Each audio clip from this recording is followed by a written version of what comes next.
তমা তাসনিম একজন makeup artist. Social মিডিয়ায় পরিচিত নাম স্টে গ্ল্যামারাস বাই তাসনিম তমা। তার হাতে ব্রাশ ধরলেই মানুষ খুঁজে পেত নিজের সৌন্দর্য।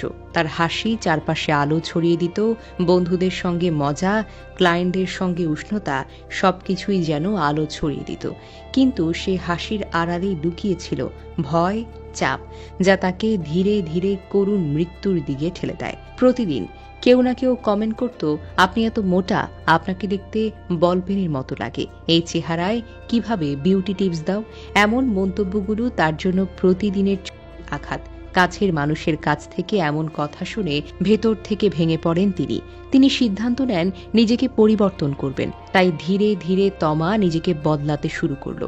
নিজের শরীরকে নিয়ন্ত্রণে রাখার নামে বডি শেভিং, একবেলা খাবারের ডায়েট, সবই চলল তার জীবনকে ধীরে ধীরে ক্ষুধার যন্ত্রণার দিকে ঠেলে দেওয়ার জন্য। মাত্র 6 মাসে ওজন কমল 46 কেজি। হাড় মাংসের মধ্যে প্রতিটি কোষ বলছিল, আমি আর পারছি না। তখন অনেকে বলল, দারুণ, মেয়েটা অসাধারণ কাজ করেছে। কিন্তু বাস্তবতা ভিন্ন। প্রত্যেক দিনের প্রশংসার আড়ালে সে হারাচ্ছিল নিজের প্রাণ। OMA ডায়েট, দিনে একবার খাওয়া, বাকি 23 ঘন্টা উপবাস।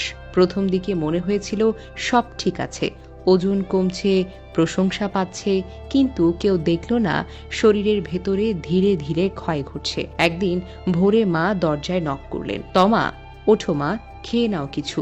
তবে কোনো উত্তর নেই।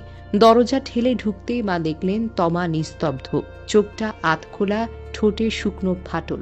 ডাক্তার বললেন OMA ডায়েটের কারণে শরীরের গুরুত্বপূর্ণ অঙ্গগুলো কাজ করা বন্ধ করে দিয়েছে। ক্যালোরি ঘাটতি এতটাই ভয়াবহ যে এটি জীবনের হুমকির মুখে ফেলে। বিশেষজ্ঞরা সতর্ক করেছেন, OMA বা একবেলা খাওয়া শরীরের জন্য মারাত্মক। পেশি ক্ষয়, হরমোনের ভারসাম্যহীনতা, দুর্বলতা, রোগ প্রতিরোধ ক্ষমতা কমে যায়।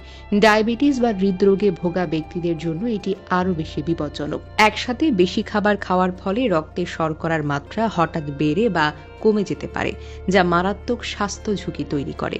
কোনো ডায়েট শুরু করার আগে অবশ্যই পুষ্টিবিদের পরামর্শ নেওয়াটা খুব জরুরি। শরীর দুর্বল লাগলে বা অসুস্থ মনে হলে ডায়েট অবিলম্বে বন্ধ করতে হবে।